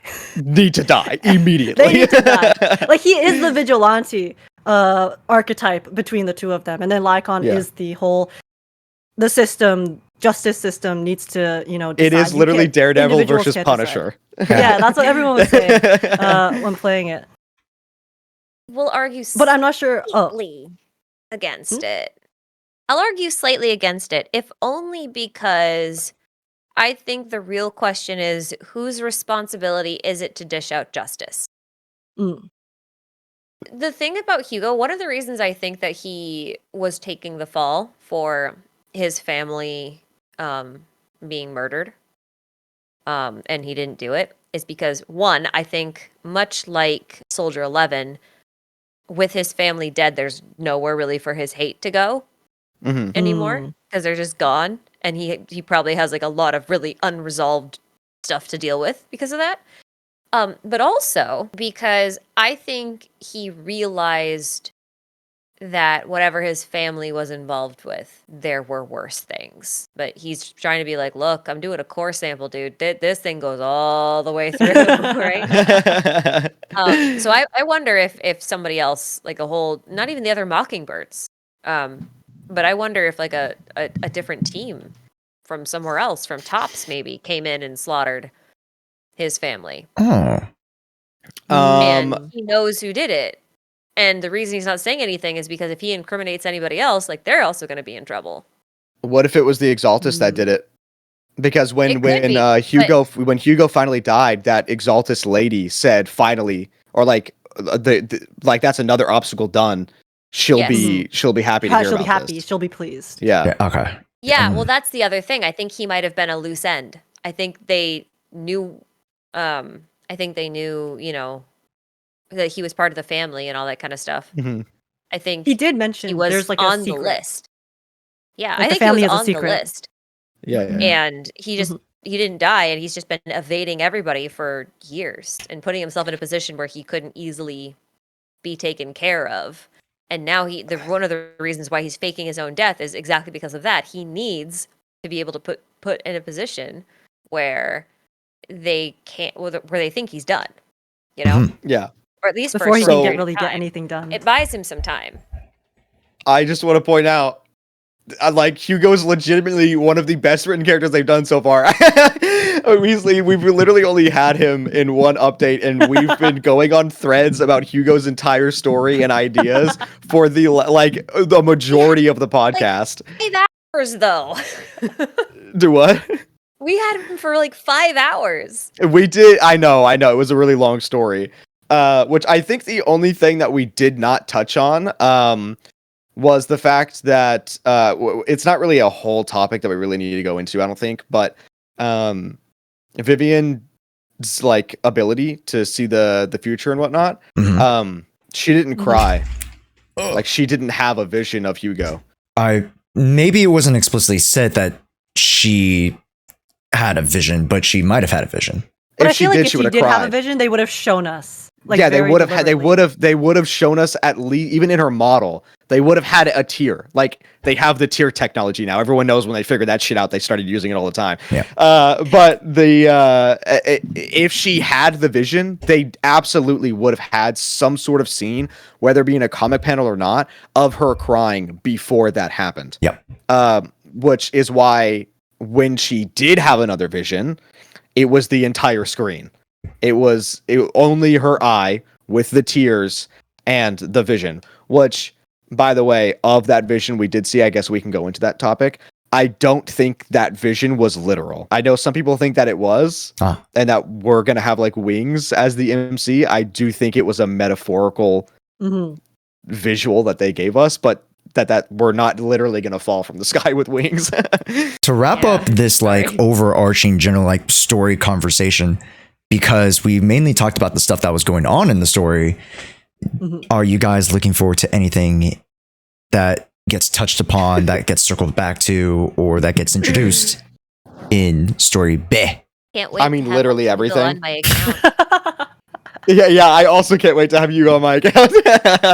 I am absolutely in love with scythes. So the moment I saw that Hugo used a scythe, I was like, "Yep, you're getting in my account." But yeah, I mean, as far as what I want to see in B, I mean, literally everything, because the entirety of A, as we just figured out, 3 hours worth of discussions of threads that could be explored, and each thread has multiple routes with evidence to back up each. So I just hope that they gave themselves enough time to write a actual satisfying payoff for everything that they've built up in A, due to the fact that this is the first time we've ever had a two-part two main stories in a row.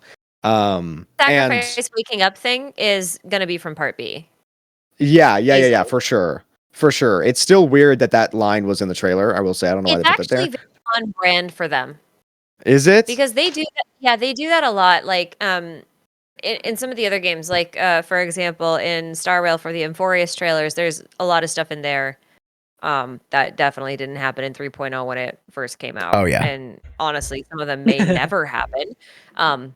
But sometimes what they do, especially if they're going to do like an Act 1, Act 2, Act 3, Act 4, they will sneak in some lines from, the second part of a quest or something like that. And a lot of it is just because they want you to get teased about the whole story that they're telling and not necessarily about just what's in this quest. Sorry, I was corrected. That character, Jshoea, is there might be leaks on her, but I will say, I know you wanted to talk about this, so we can do that before this podcast ends. In the Lost Void, there is a new faction that was introduced.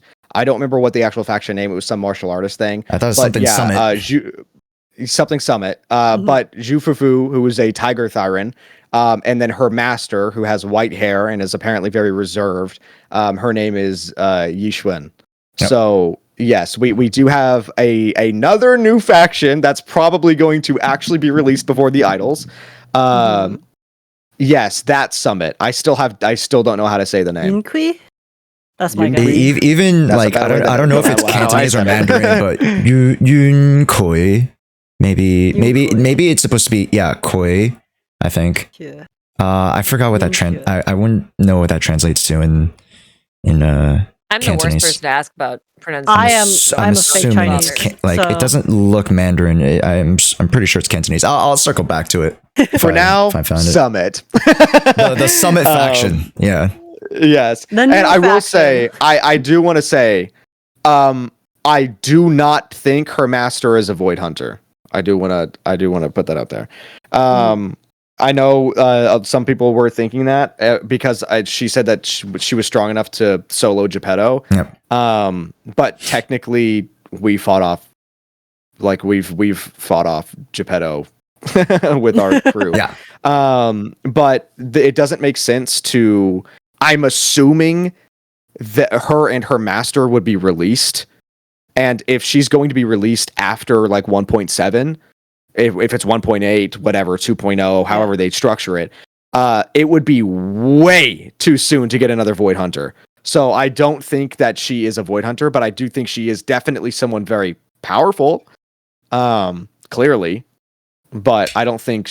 the bird thing is interesting. We can talk about that. The bird had the ethereal-esque eye on its back. On the back, yeah.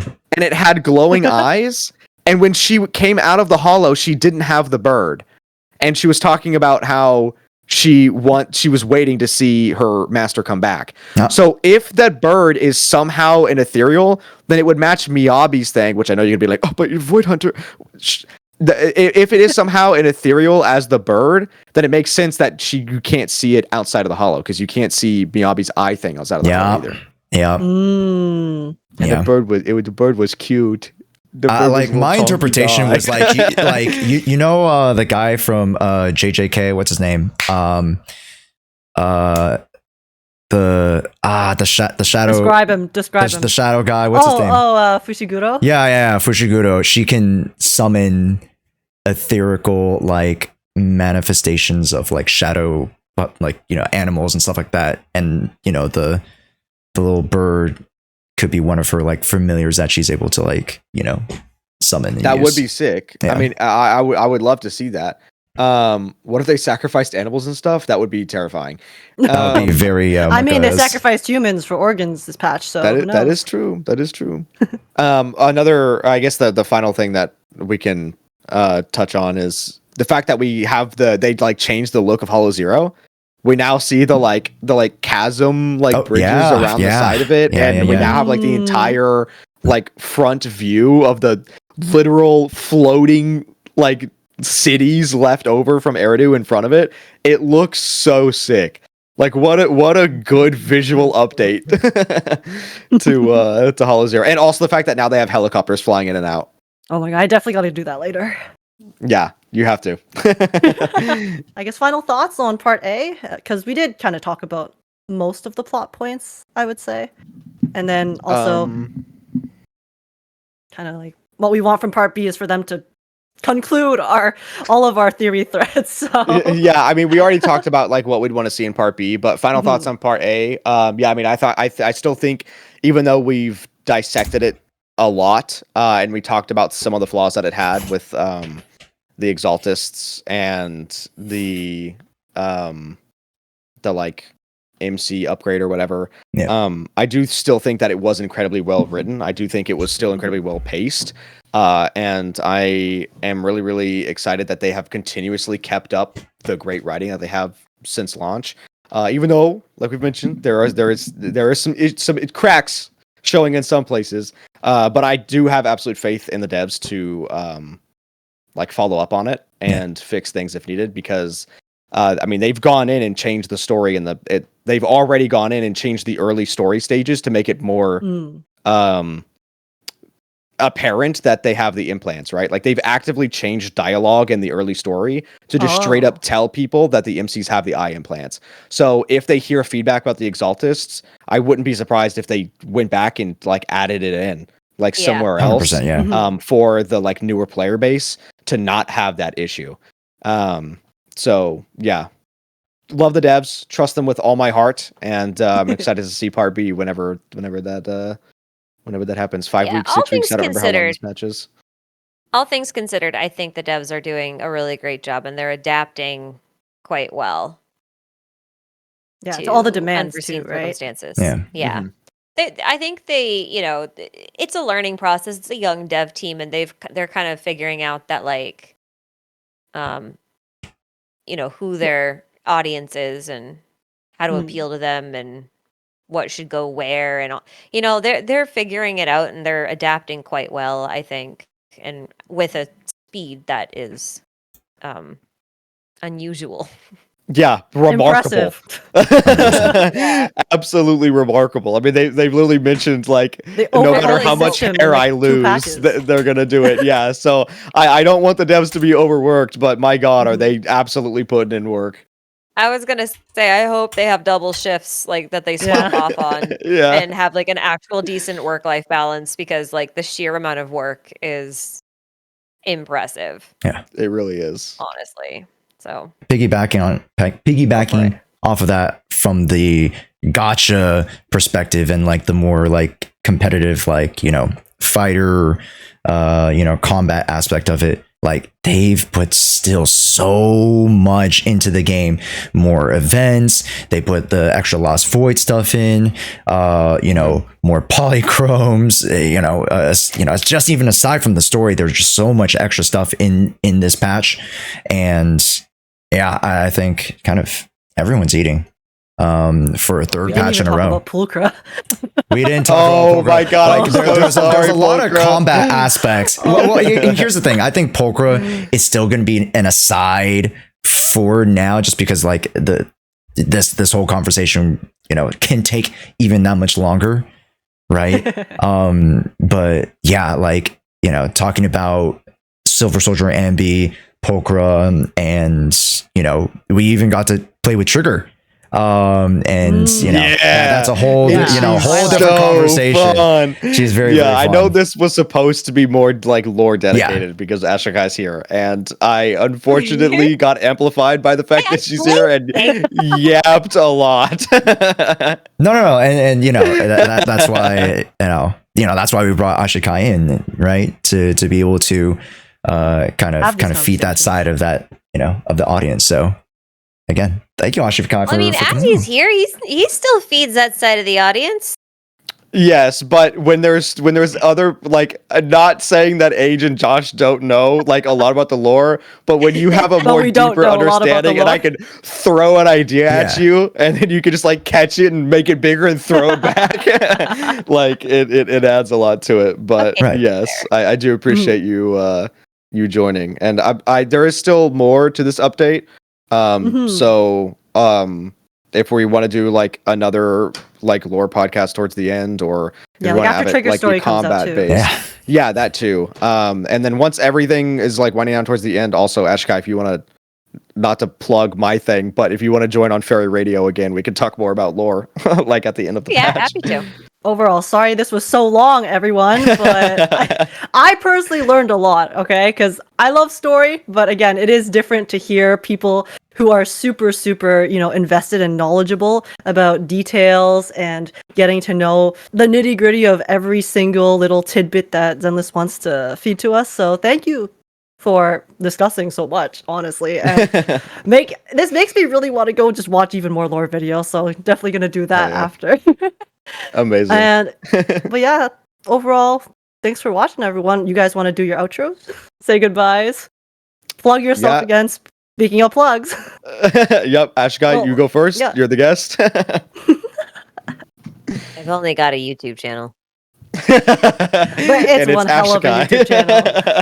It is one hell of a YouTube channel.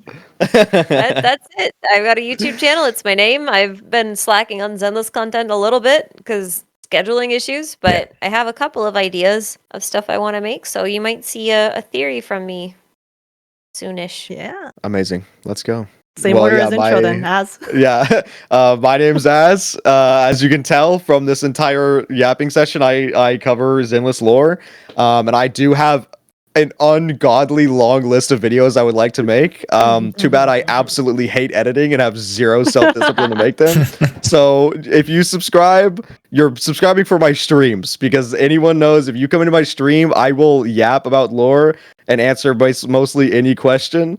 And I am working on videos. I do have videos planned, and they will come out eventually. It'll be a nice little treat when it does drop. But yeah, thank you guys for joining this absolute yap session of lore. It was very fun, and yeah. All right. Well, you didn't hear too much from me today, but like Age, I was processing a lot. You guys will catch me at Jshoea on Twitch, Twitter, YouTube, Instagram. I do almost of like a smorgasbord of content surrounding Zenless Zone Zero combat and variety. So I make guides over on Twitter. Those guides kind of translate over to YouTube videos as well. And we are actively working on our early access to Trigger as well, among some other videos that will touch back upon Sanby, Pokra, and potentially some of the Mockingbirds. So if you guys are in the mood for a little bit of combat knowledge and prowess and expertise, actually next week should be my advanced Sanby guide, as well as going through M0 to M6 as well, because there are some interesting nuances when it comes to building and playing. But I digress. I'll need that. That's me. Yeah, for real. We'll be looking forward to it. Oh, I'm last then. Last, yes. Yeah. Yes. I'm Age, Agekk on all socials. If you search it, you'll probably find it. And yeah, I don't go into lore as deeply as Ashikai and Az, obviously, but I do love story very much, and I love to theorize whenever I react to stories. So hopefully you guys can catch some of those on YouTube and Twitch if I'm live. And yeah, once in a while I'll post some singing covers and things like that for video games as well, because I think it's fun. And I hope this podcast was okay. It's my first time hosting a podcast. I was really nervous. I mean, I kind of let Az and Ashikai go off a bit. But yeah, thank you so much to Ashikai for coming on. It was super, super fun. Hopefully we can, if our schedules work out, maybe we can do a follow-up in the future with even more lore discussions, since it seems like chat really enjoyed it. And yeah, thanks for listening to the Proxy Podcast, episode 5. That's One all I more got. point. Thanks for One more listening. point. Go over to Spotify, rate us 5 Okay. stars, and next Exactly. podcast we'll be reading your guys' ratings and your guys' comments. Ooh. So yes, please. That is another segment that we want to do. So make sure you guys head over either to the YouTube side of the podcast or on Spotify, and make sure you guys rate us and comment. So Everyone See you say later. Bye bye, Bye. chat. Ashikai can't wave, but Yeah, don't worry. Ashikai saying bye too. Thank you for having me.